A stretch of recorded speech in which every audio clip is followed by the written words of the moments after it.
Video को like करें। जब प्याज लाइट ब्राउन होना शुरू हुई तो फिर हमने इसके अंदर 1 बड़ा चमचा अदरक लहसुन का पेस्ट शामिल कर दिया और उसे भी थोड़ा सा भून लिया। फिर इसके अंदर हमने आधा कप हरी वाली प्याज भी शामिल कर दी। हरी प्याज को भी थोड़ा सा फ्राई कर लिया।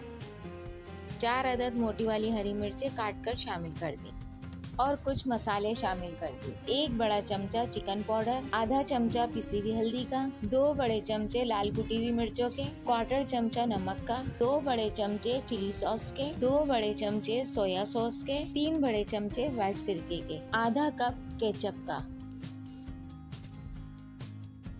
इन सारे मसालों को अच्छी तरीके से मिक्स कर लें।